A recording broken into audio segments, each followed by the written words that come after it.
y resplandece, porque ha venido tu luz, y la gloria de Jehová ha nacido sobre ti. Porque he aquí que tinieblas cubrirán la tierra y oscuridad las naciones, mas sobre ti amanecerá Jehová, y sobre ti será vista su gloria. He aquí, el Señor derrama sobre las naciones su espíritu. He aquí, el Señor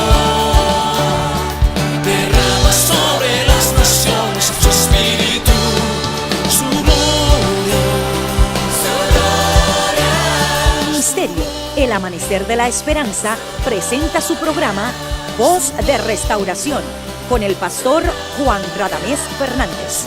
Escucha atentamente la palabra que proviene del mismo corazón del Padre para consolar tu vida.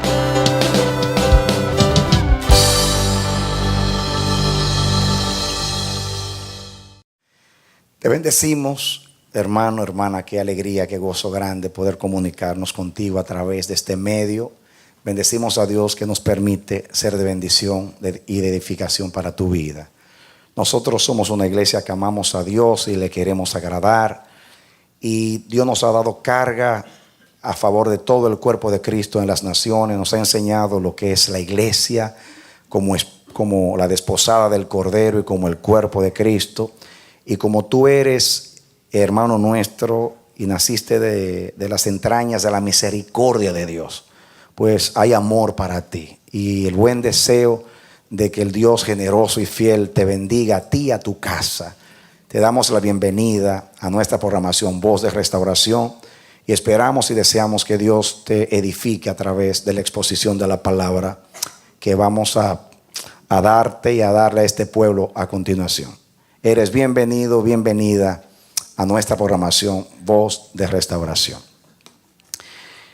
Apocalipsis capítulo 2, los versos desde el 1 hasta el 6, dice así: escribe al ángel de la iglesia en Éfeso, el que tiene las 7 estrellas en su diestra, el que anda en medio de los 7 candeleros de oro, dice esto: yo conozco tus obras y tu arduo trabajo y paciencia, y que no puedes soportar a los malos, y has probado a los que se dicen ser apóstoles y no lo son, y los has hallado mentirosos.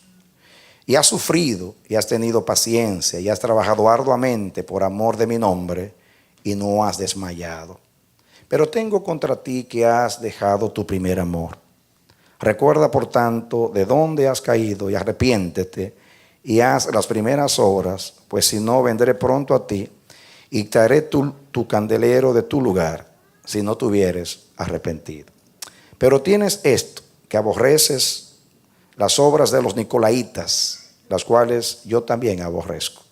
El que tiene oído, oiga lo que el Espíritu dice a las iglesias. Al que venciere, le daré a comer del árbol de la vida, el cual está en medio del paraíso de Dios. Que Dios nos bendiga como hace siempre a través de su bendita palabra.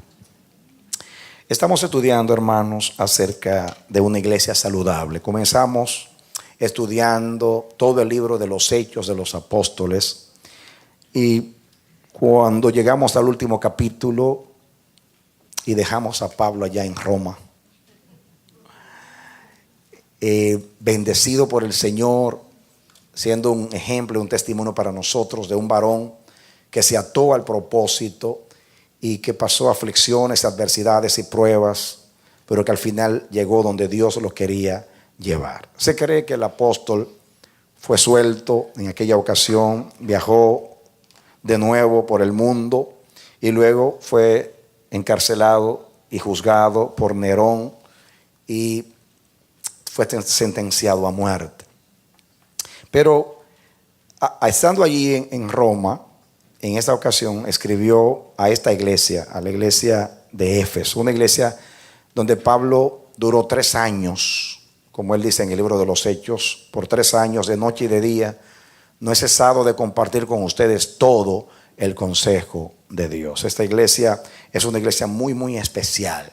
Entonces, estando en esta iglesia, para mí yo hubiera terminado, pero el Espíritu Santo me dice que hay más mensaje para nosotros en el ejemplo, en el testimonio de esta iglesia. A mí me llamó mucho la atención compartir con ustedes la última vez lo que dice el versículo 1. Escribe al ángel de la iglesia en Éfeso, el que tiene las 7 estrellas en su diestra y el que anda en medio de los 7 candeleros de oro, dice esto.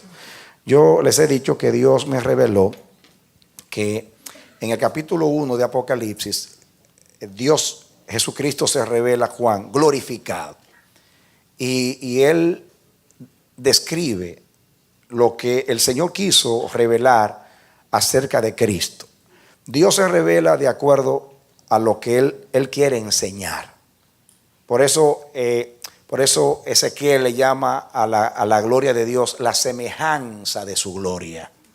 Porque en realidad la gloria, como dicen los mexicanos, la mera gloria de Dios, nadie la ha visto, solamente Jesús. Dios revela y manifiesta la semejanza de su gloria. Por ejemplo, cuando Él descendió a Moisés en la zarza, era una semejanza de su gloria. Si Dios desciende allí con todo lo que es, dice que los cielos de los cielos no le pueden contener. Imagínense una pobre zarza. La Biblia dice que Dios moraba en el tabernáculo del testimonio, en el arca. El arca era un cofre de madera cubierta de oro. Eran 2 codos y medio por 2 codos y medio. Es una cosa muy pequeña. ¿Ustedes creen que Dios va a morar ahí en esa cajita? Eso era una manifestación de su gloria. Era una semejanza de su gloria. Pero Dios no cabe ni siquiera en el universo, en lo tangible, en lo físico. La Biblia dice que Dios habita en el mundo espiritual. Como dice Hebreos 11, dice que lo que se ve fue hecho de lo que no se veía. Así que lo que se ve es la materia, todo lo que es materia. Lo que no se ve es el mundo espiritual y Dios es espíritu.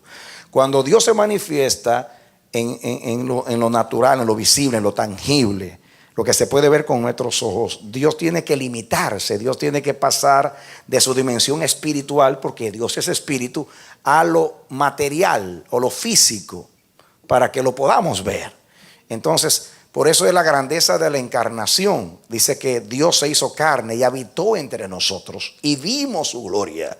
Gloria como la del unigénito del Padre, lleno de gracia y de verdad. Entonces, aquí, por ejemplo, en el capítulo 1 describe a Jesús de una manera muy hermosa y destaca lo que Dios quiere revelar acerca de Cristo a las iglesias. Dios se revela a cada uno de acuerdo a su propósito. Por ejemplo, a Moisés le quería enseñar humildad, entonces, y lo quería hacer el hombre más manso de la tierra, por eso se le reveló en una zarza.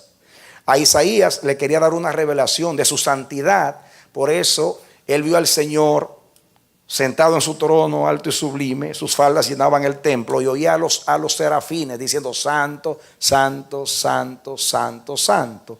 Si tú y yo hubiésemos estado allí, nos hubiera impresionado los truenos, los relámpagos, el temblor, las puertas temblando del templo y la brillantez de la luz, la refulgencia de la luz y quizás otras cosas de la gloria. Pero lo que a Isaías le llamó la atención fue lo que Dios quería que le llamara la atención: la santidad de Dios. Por eso él decía: ay de mí que soy muerto, porque siendo un hombre inmundo de labios y habitando en un pueblo inmundo de labios, han visto mis ojos al Rey Jehová de los ejércitos. Porque vino un ángel y tomó una tenaza encendida del altar y quemó sus labios para purificar sus labios.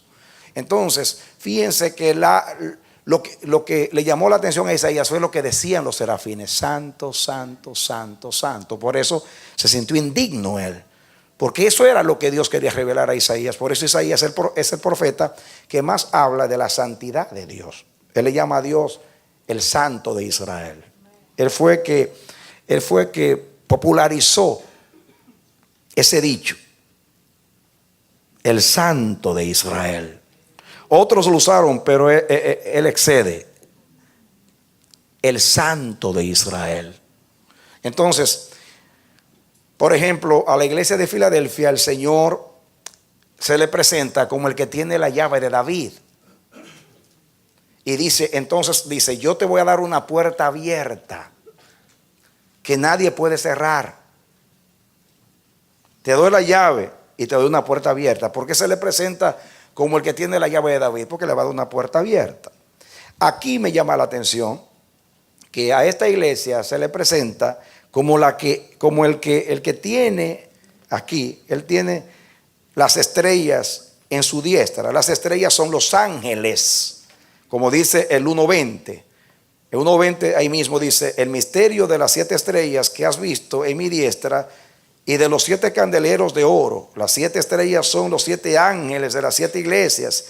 Y los 7 candeleros que has visto son las 7 iglesias. Así que las 7 estrellas son los ángeles. O sea, los mensajeros de la iglesia. Ustedes saben que Dios, el Apocalipsis comienza diciendo la revelación que Dios le dio a Jesús, que Jesús se la dio al ángel, que el ángel se la dio a Juan, que Juan se la dio a los ángeles de las iglesias, que son los pastores, y ellos pasaron el mensaje naturalmente al pueblo.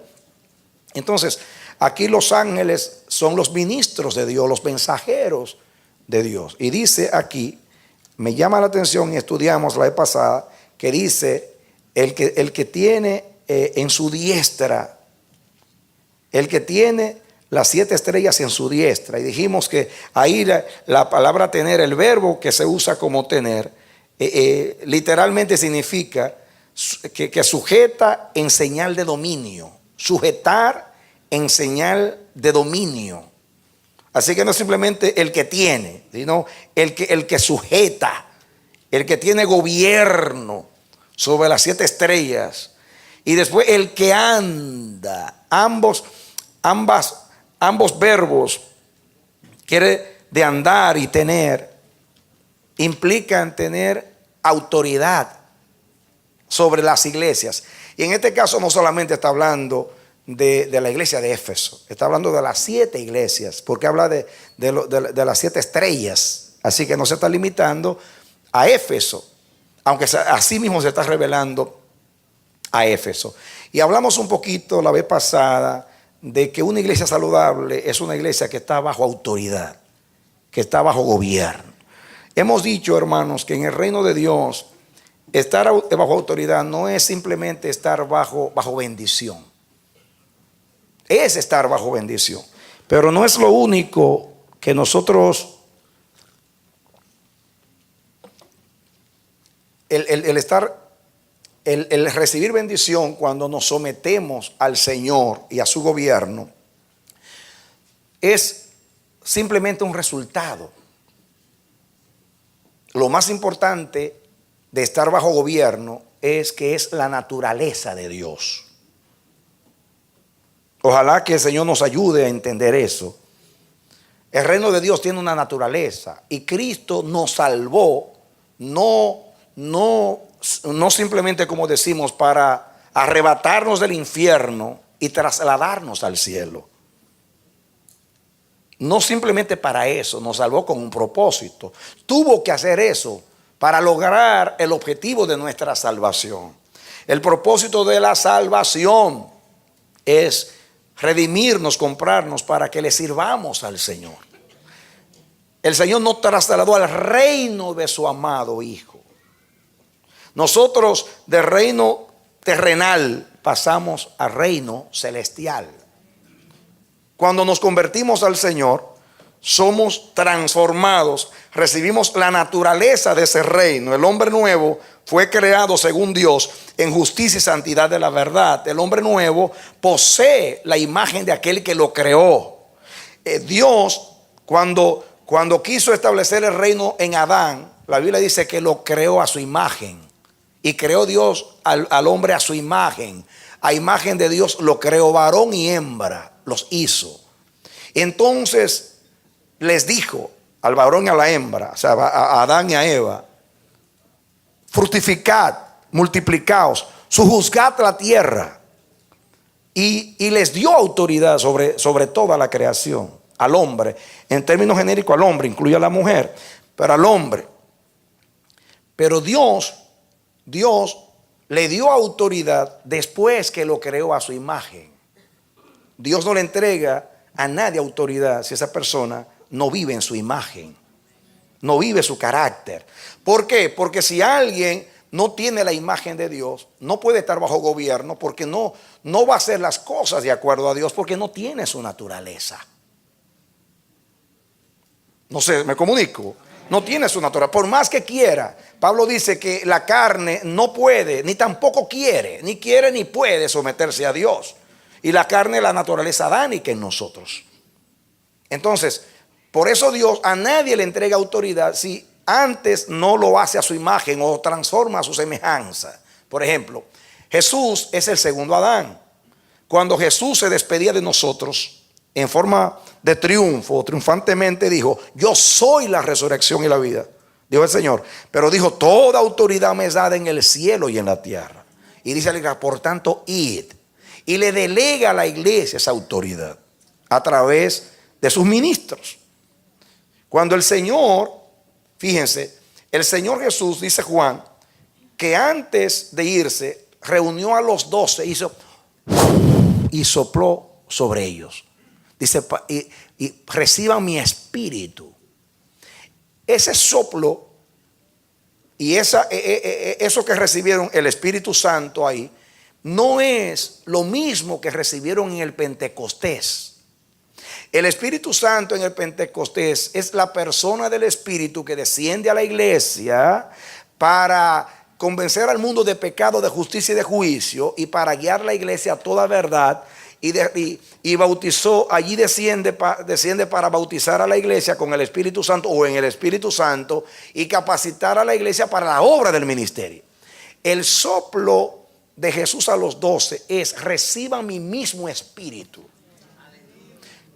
Es lo mismo, y lo hizo pensando en los 70 ancianos. ¿Recuerdan ustedes que Moisés se sentía fatigado con la faena, el trabajo del desierto, y le dijo a Dios: ¿acaso yo parí este pueblo? Yo no puedo con este pueblo, es muy numeroso para mí. Y Dios entonces, oyendo la oración de Moisés, le dio 70 ancianos. ¿Recuerdan ustedes?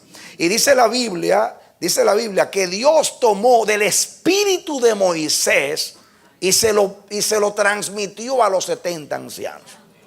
Dice: para que tengan tu mismo espíritu. La palabra ahí dice: tu misma dignidad.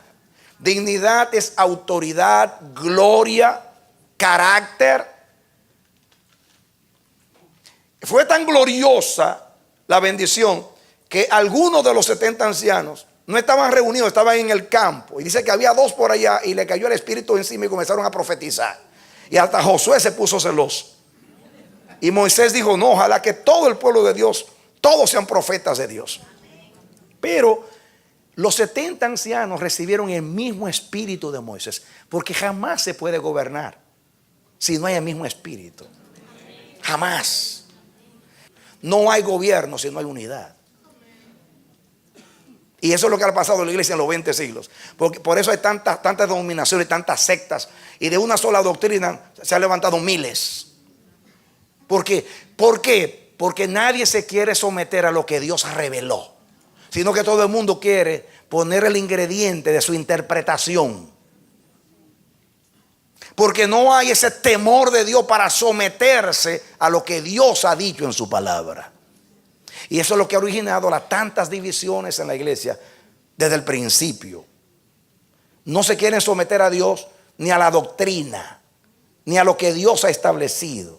Entonces Jesús, porque quería tener una iglesia unida, porque si una iglesia no está unida no puede ser saludable, Jesús sopló sobre los 12: reciban mi mismo espíritu.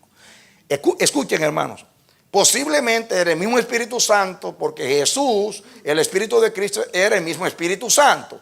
Pero separen este soplo y esta impartición de lo que pasó en el Pentecostés. Aquí la idea es lo mismo que hizo Moisés con los ancianos, los 70 ancianos, que recibieron el mismo espíritu. En otras palabras, yo me voy a reproducir en ustedes 12. Reciban el mismo espíritu, tal como soy yo, serán ustedes en la iglesia. Y delega la autoridad a los 12, pero con el espíritu. No solamente poder y dominio para mandar y ejecutar, sino Él sopla la misma naturaleza, la misma imagen. Y la iglesia debe gobernar con el espíritu de Cristo. Amén. Entonces, aquí está diciendo que Jesús tenía en su diestra, o sea, en su derecha, como dice, en tu diestra hay poder, en tu diestra hay delicia para siempre. Jesús se sentó a la diestra del Padre y en la diestra está el poder de Dios, está la autoridad de Dios, la vara que está en tu diestra. Entonces, los ministros estaban sujetos a Cristo. Las 7 estrellas. No hay estrella. Las estrellas no tienen luz propia. En el Cristo estoy hablando. Las estrellas de Dios, del firmamento espiritual, reciben la luz de Cristo. Así como la luna es un ejemplo. La luna no tiene luz propia. La luna recibe la luz del sol y la proyecta a la tierra. Es un satélite. Está diríamos, aplicando en el dominio del sol, que es el astro rey ahí. Cristo es el sol de justicia. Y las estrellas están sujetas a Cristo. Una iglesia saludable está sujeta a Cristo.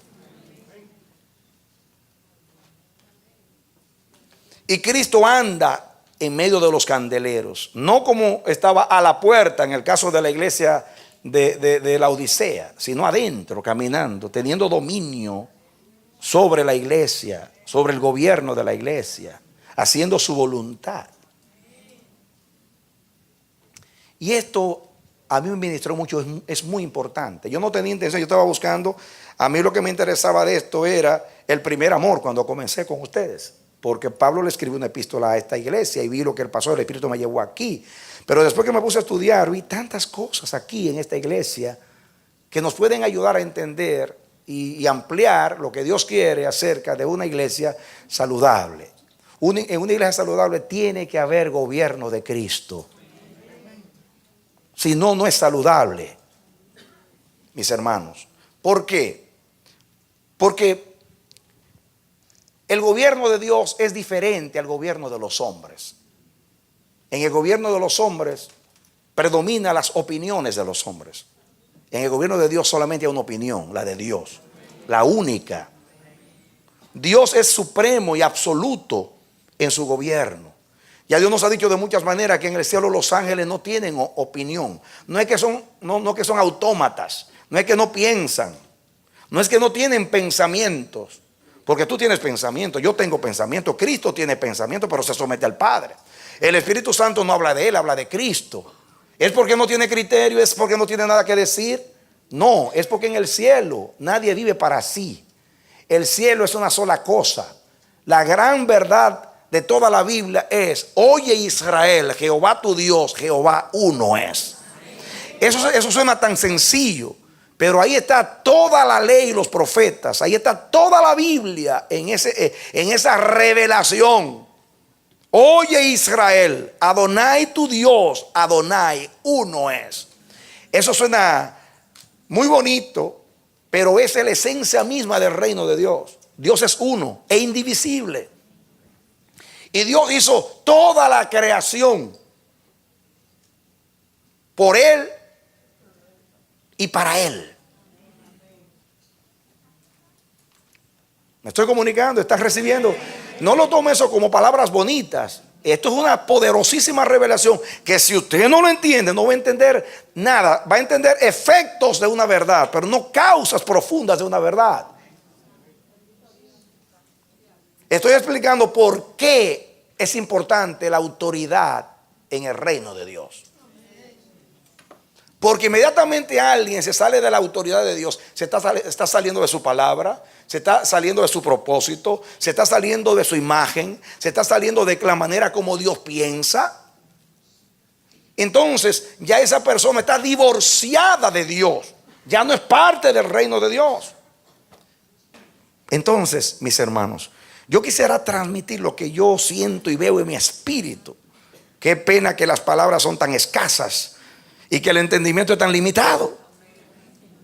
Porque yo lo veo con tanta calidad que quisiera reproducir lo que yo estoy sintiendo y transmitírselo a ustedes. Porque si la iglesia entendiera esto y lo celáramos, la iglesia fuera en realidad el cielo estuviera en la tierra. Cuando Cristo dijo el reino de Dios entre vosotros está, es una realidad, está en la iglesia. El problema es que no lo vivimos.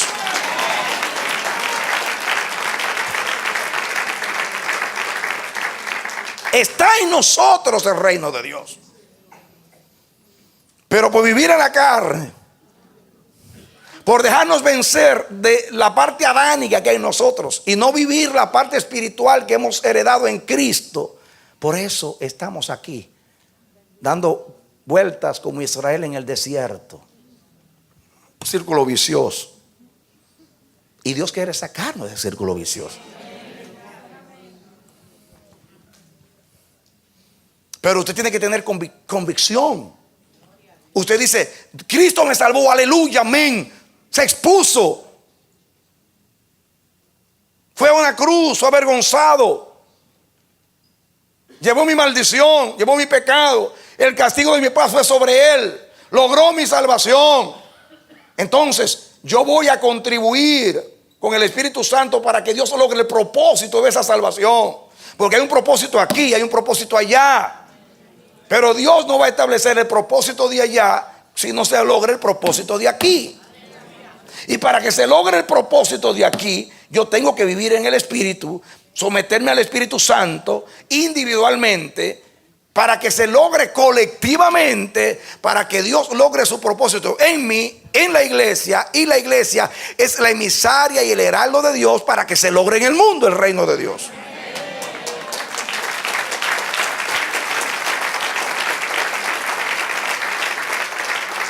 Amén. Y yo digo, si los cristianos asumiéramos el compromiso, pero tristemente no es así. Somos muy individualistas en nuestra manera de pensar. Hay intereses en nuestras vidas que son humanos que priman por encima de lo de Dios. Nos convertimos en parte, pero no completamente.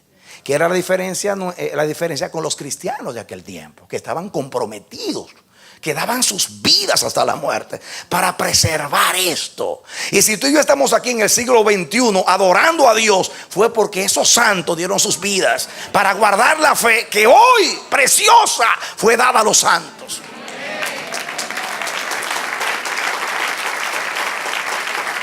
Entonces, si ellos dieron sus vidas para preservar esta verdad y que llegue a nosotros la pureza de esta fe y de esa vivencia de lo que es el reino de Dios, tenemos un compromiso para glorificar a Dios en esta generación y pasar a la próxima generación lo que es la vida del reino de Dios. Y para entender el reino de Dios hay que entender la naturaleza del reino de Dios. Por eso estoy hablando aquí de la sujeción. Si las 7 estrellas aquí, que son los ángeles, los mensajeros de las 7 iglesias, se mantienen sujetos a Cristo, y a la vez la iglesia sujetas a las 7 iglesias, a ellos, como es el gobierno de Dios, entonces Dios logra todos esos consejos que da Dios ahí por el extravío de las iglesias fueran innecesarios.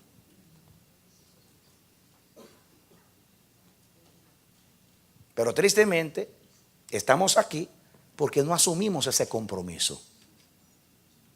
Somos volubles. Somos como las olas del mar en sus vaivenes. Nos deslizamos con facilidad. Pero Dios nos está ministrando porque Dios quiere impartir en ti un espíritu que se somete a Dios y que tiene un compromiso con Dios.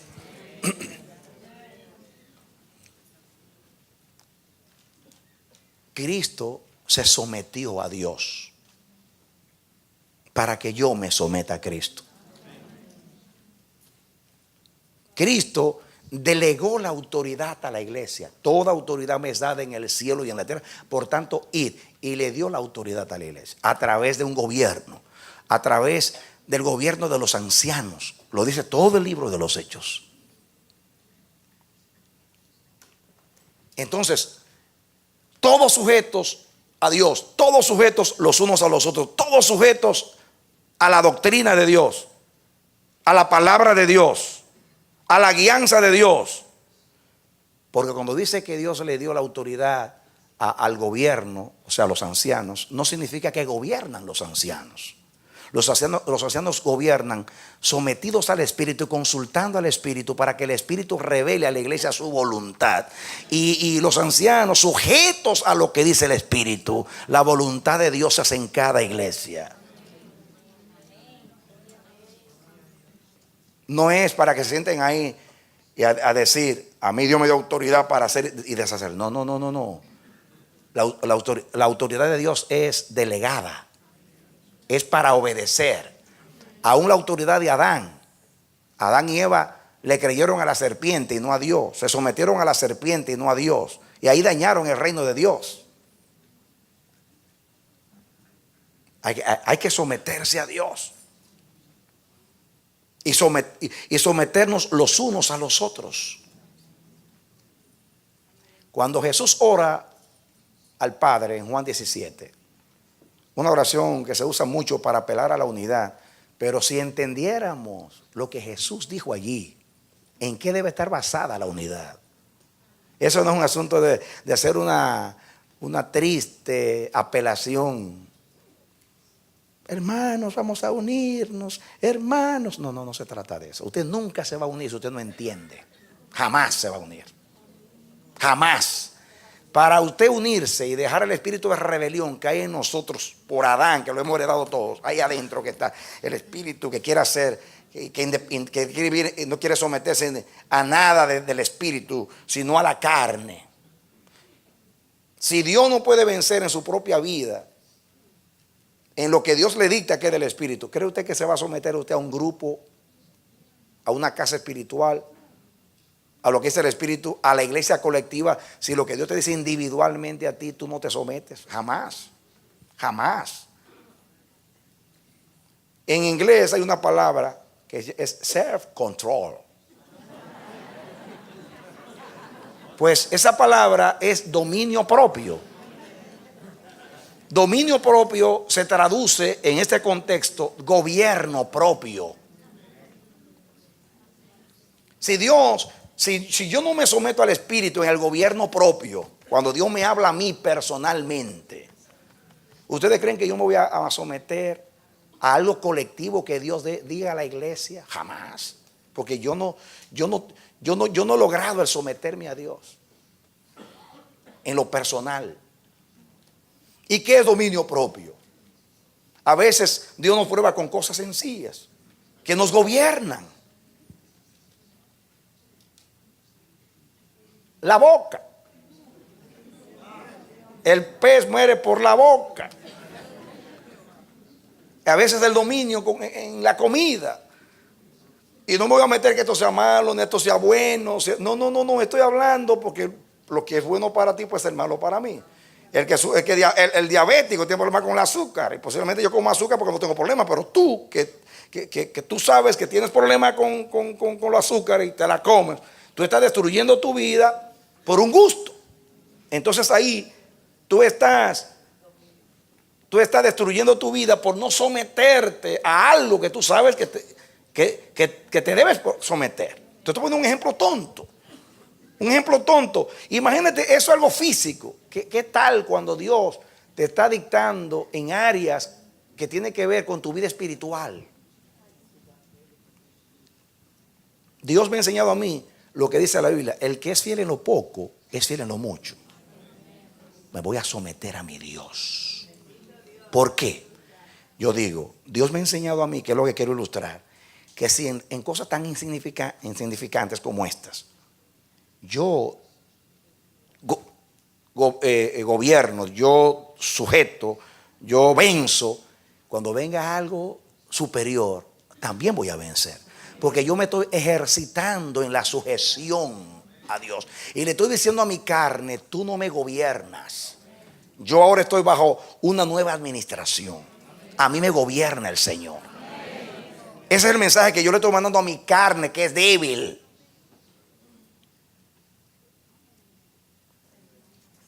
Entonces tenemos que comenzar a asumir responsabilidad con mi cuerpo, con mi mente, con mi familia, en las decisiones. Gobierno. El gobierno no solamente está en los ancianos. Ese es el gobierno para los asuntos eclesiásticos de la iglesia, en el propósito. El gobierno está en ti, está en mí, porque está el Espíritu Santo en ti. Gobierna tu vida en el temor de Dios, sujeto al Espíritu, en lo individual.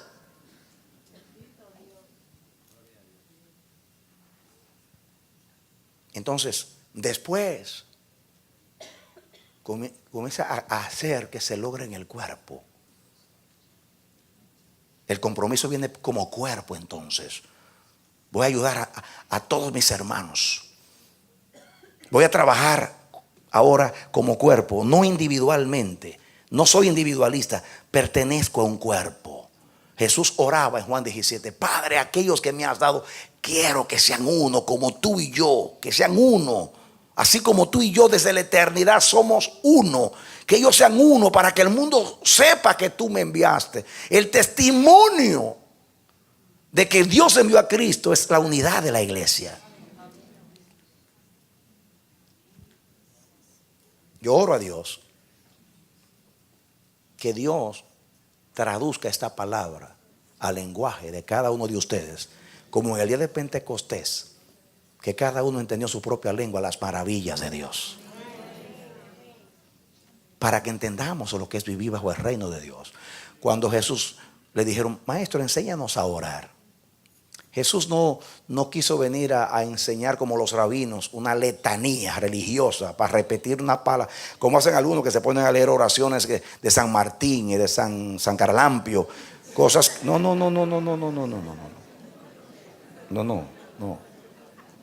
Jesús dijo con sentido: cuando ustedes oren, digan: Padre nuestro que estás en los cielos. Te estamos distinguiendo que tú eres el Padre y tú estás en el cielo. Y después sigue lo más importante: santificado sea tu nombre. Tu nombre debe estar aparte de todas nuestras sinvergüenzadas. Porque santificar significa aparte. No voy a mezclar tu nombre con los traqueteos y los engaños y las mentiras y todas las cosas mías. Tu nombre está por encima. Así como tú estás en el cielo, está tu nombre por encima de todas las cosas. No voy a mezclar. Santificar su nombre es eso, tenerlo como algo santo. No mezclar el nombre de Dios con nada. Apártese de iniquidad todo aquel que invocar el nombre del Señor. Aparte. Pero nosotros hacemos chistes con el nombre de Dios. Usamos el nombre de Dios para mentir. Usamos hasta la palabra. Hay gente que son maestros usando la palabra para mentir. Increíble. Se vuelven súper espirituales para engañar. Y como la palabra tiene poder, la usan como una espada. El diablo también la usó con Cristo en el desierto. Por eso es que yo digo que lo más peligroso es un ungido carnal. Porque el ungido carnal te engaña. Porque como tiene unción y está usando la palabra, es muy peligroso. Muy peligroso. Pero usted tiene que ser entendido y sabio. Discierna si el nombre de Dios lo están mezclando con intereses mezquinos. El nombre de Dios es santo. Santificado sea tu nombre. Y después dice: venga tu reino, hágase tu voluntad. Porque Dios gobierna a través de su voluntad. Dios gobierna a través de su voluntad. Si no se hace la voluntad, no hay reino. Si no nos sometemos a Dios para realizar su voluntad en nuestras vidas y en la vida de la iglesia, no hay reino. El reino es cuando nos sometemos a la voluntad de Dios. Muchos me dirán en aquel día: Señor, en tu nombre echamos fuera demonios, sanamos a los enfermos, hicimos muchos milagros. Y yo les responderé: apartaos de mí, hacedores de maldad, no os conozco. Y añade: porque no todo el que dice Señor, Señor entrará en el reino de los cielos, sino hay que hacer la voluntad de mi Padre. Entonces, cuando dice entrar, no piense tanto en vida eterna. Nadie entra a la dimensión del reino de Dios si no hace la voluntad de Dios. Y la voluntad de Dios no es simplemente obedecer. La voluntad de Dios significa vivir en la tierra como se vive en el cielo, con el verdadero espíritu. Dios es amor. Vivir en amor es vivir en el reino. Dios es santo, vivir en santidad es vivir en el reino. Dios es íntegro, vivir en integridad es el reino. Dios es fiel, o sea, leal. Dice la Biblia que aunque seamos infieles, Dios permanece fiel. Eso quiere decir que Dios no traiciona. Dios no traiciona. Dios no traiciona. Dios no te está criticando delante de los ángeles. Mira a este sinvergüenza, que soy yo, carnal. No. No. Yo he tenido que hablar a profetas. Profetas. Ustedes ven que dice la palabra que Dios no hará nada. El Señor Jehová no hará nada que no revele sus misterios o sus secretos a los siervos, los profetas. A los profetas Dios les da discernimiento para mirar las debilidades de la gente. Inclusive en sueños y en revelaciones le dice las debilidades de la gente. El profeta que es inmaduro, que no sabe, toma esa información y comienza a indisponerse contra la persona, o a discriminar a la persona, o a hablar de la persona, o a sacar el cuerpo de la persona. Y si la persona lo van a nombrar para algo, se va a meter en el oído para que no lo nombren. Y va a entrar a manipular esa vida porque tengo una información que Dios me dio. Y yo les digo a los profetas: escúchame, tú sabes el corazón de una persona, su intimidad pertenece solo a Dios. Y si Dios te está revelando las debilidades, el corazón de una persona, me está sacando de lo más íntimo de esa persona para darte una información. Perdóname, le digo, es como que Dios está siendo indiscreto contigo para lograr un propósito. Miren lo que estoy diciendo. Dios está siendo indiscreto, diciéndote una información muy íntima. ¿Tú sabes lo que significa que Dios te da una información sacada del archivo de la intimidad? ¿Tú sabes cómo tú debes usar esa información? Tú debes entender que si te la está dando es para que tú ayudes a vida, para que te pasen noches y días orando y gimiendo y clamando por esa vida. Porque Dios te está revelando el corazón y la debilidad de esa persona. No es para que le haga daño, es para que tú cubras a esa persona.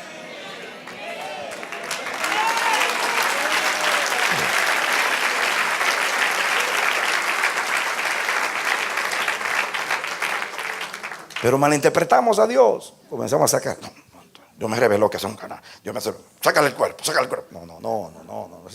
Eso no es entender a Dios. Porque todos los dones de Dios son para edificación. En el cielo todo es construcción, nunca destrucción. El amor edifica, dice la Biblia. El amor no destruye, edifica. Y eso es gobierno. Eso es gobierno. Porque en el cielo se vive así. En el cielo no hay traición. El reino de Dios se fundamenta en una relación. La relación entre el Padre y el Hijo, que es eterna. Y Dios confía tanto en el Hijo que le confió la creación del universo, le confió la sustentación del universo y le confió la redención. Porque Dios sabe que a su Hijo nunca le va a traicionar. Porque en el cielo hay fidelidad y hay lealtad. Porque nunca puede haber gobierno si no hay unidad y lealtad y amor. Porque es que una cosa de Dios trae la otra cosa de Dios.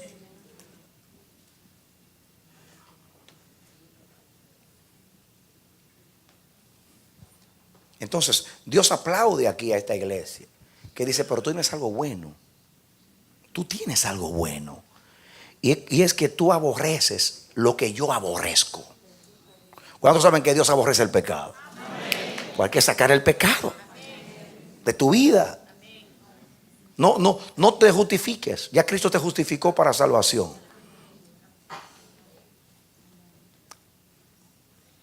Hay que comenzar a asumir responsabilidad espiritual.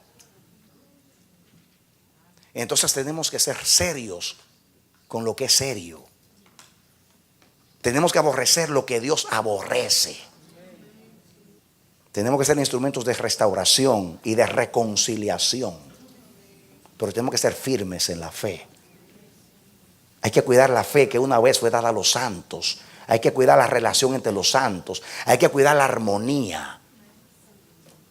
Porque todos los hermanos, miren, lo mismo que tú sientes, siento yo. Tu carne es igual que la mía. Quizás se manifiesta en ti de otra manera, de acuerdo a tu herencia, de acuerdo a lo que tú sembraste, pero es lo mismo. Yo siento lo mismo que siente todo ser humano. Lo mismo. Pero Dios me manda a mí, que estoy predicando, a someter esas pasiones desordenadas.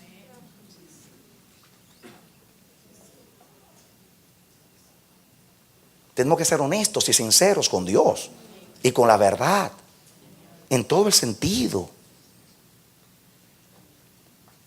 Y esta iglesia de Éfeso aborrecía, porque si los nicolaitas y la Jezabel, que menciona más adelante, le estaba haciendo daño a la iglesia, ¿cómo yo puedo estar? Qué lindo está todo. No, mis hermanos, no, perdóname. Cuando la iglesia está mal, la corrige Dios. Y hay un verdadero espíritu para hacer las cosas. Cuando la iglesia está mal, la iglesia se arrepiente. La iglesia se humilla, la iglesia pide perdón. Y lloramos todos. Y nos limpiamos los mocos después juntos, llorando, para que Dios nos perdone a todos, colectivamente. Porque somos hermanos. Nos amamos, nos respetamos, nos cuidamos. Hay una manera. Dios nos enseñó una manera correcta de hacer las cosas. No hay que hacer las cosas de una manera impropia, incorrecta, que daña al cuerpo. Yo no quiero perder el fruto de mi trabajo, ni quiero que la iglesia lo pierda, ni Dios tampoco. Pero Dios me ha ministrado mucho en estos años o meses del sentido individual. Nosotros somos pastores y te vamos a cuidar, pero los pastores no pueden durar 24 horas a ti te corrige la palabra. Tenemos aquí días, meses, años enseñando la palabra, y tú recibiéndola sentado ahí, y viene cualquier tonto y te dice una tontería y tú la crees. Y digo, ay pastor, mire lo que pasó aquí. Y digo, y todo lo que se ha dicho de la palabra, ¿y por qué no creen a lo que se habla de la palabra? ¿Por qué creen a los mentirosos, a los engañadores? ¿Y por qué no pueden pensar los espíritus de la gente? ¿Por qué no se dan cuenta cuando algo está insinuando como una serpiente, una duda acerca de algo? ¿Por qué usted no se da cuenta? ¿O la palabra le da por encima a usted, o usted qué? Parántese un momentito, hermano, perdóname, pero estoy discerniendo que no hay un espíritu incorrecto en ti. No va a entrar eso a mí. Eso no va a entrar a mí. Yo tengo que cuidar mi espíritu. Yo soy carne igual que tú, y estoy peleando con mi carne y yo no quiero la tuya. Así que me quedo con la mía. Es suficiente mi carne para tener la tuya. No. Hay que ser responsables.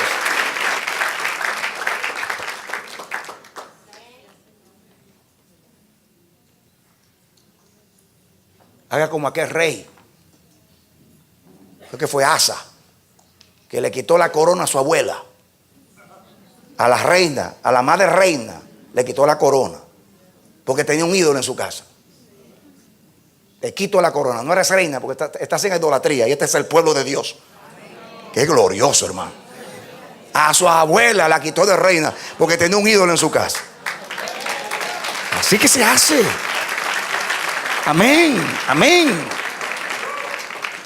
Dios me está mostrando muchas cosas. Me reveló muchas cosas acerca de la relación que hizo Josafat con la casa de Acab. Cómo dañó la casa de David.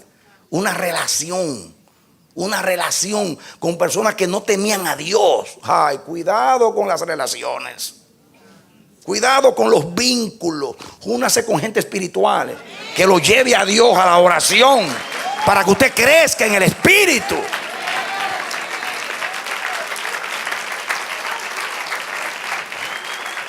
Eso es lo que enseña la palabra.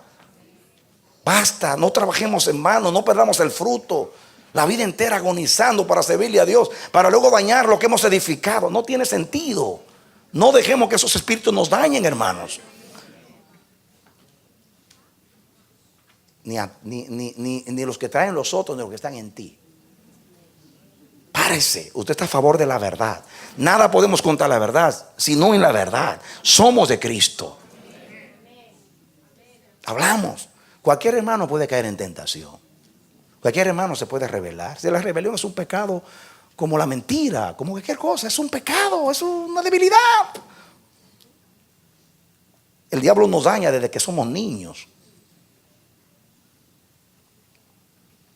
Estamos dañados. Venimos arrastrando cosas de la niñez. Si nos abandonó el papá o nos abusó, ya tenemos problemas con la imagen de la autoridad y tenemos situaciones en nuestra vida que no podemos ver un policía porque lo vemos como un malo, porque vivimos en nuestros países de revolución. Yo vengo de un país donde todo es revolución. La gente se pasa hablando del gobierno las 24 horas del día. Y no solamente en mi país. Voy a Puerto Rico y es lo mismo. Voy a Argentina y es lo mismo. Voy a Bolivia y es lo mismo. Todo el mundo hablando del gobierno. El día entero hablando del gobierno. Madre mía. Es una rebelión contra todo lo establecido. Ya basta. Vamos a orar por el presidente. No importa que no sea del partido mío. Dios nos mandó a orar por ellos. No estar todos los días hablando en contra de las autoridades. Eso no es reino de Dios. Sabemos que no tienen temor de Dios. Gobiernan de acuerdo a lo que conocen. Pero dice la Biblia que oremos por ellos para que gobiernen y tengamos paz y reine la justicia. Dios puede guiar el corazón de esa gente. Amén. Ese reino de Dios.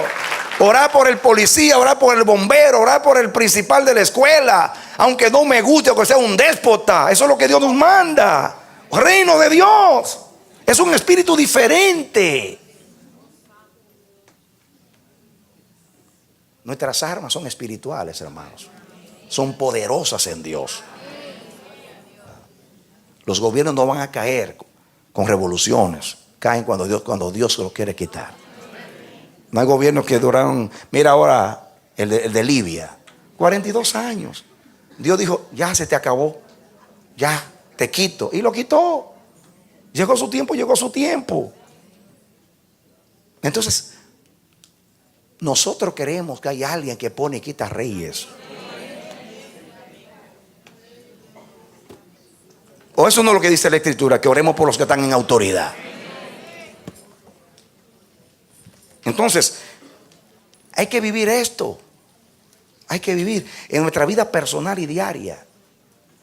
¿Aceptamos, hermano? Amén. Aunque tú no estés de acuerdo, esa es la palabra de Dios. Amén. Amén. Eso es lo que enseña la palabra. Amén.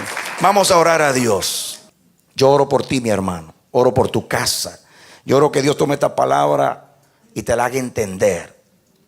Y Dios toque tu corazón a través de esta palabra para que tú vivas el reino de Dios en la tierra y Dios sea agradado contigo y el fruto de tu trabajo no se pierda, sino que Dios te pueda usar, tú puedas crecer en todo, en aquel que es la cabeza, y Dios te pueda perfeccionar y cumplir su propósito en ti. Que Dios te bendiga y te dé la victoria en Cristo Jesús. Amén.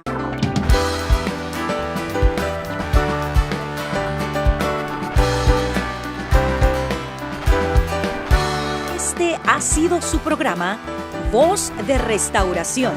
Si desea comunicarse con nosotros, escríbanos al P.O. Box 70, Bronx, New York 10473 o visita nuestra página web www.elamanecer.org.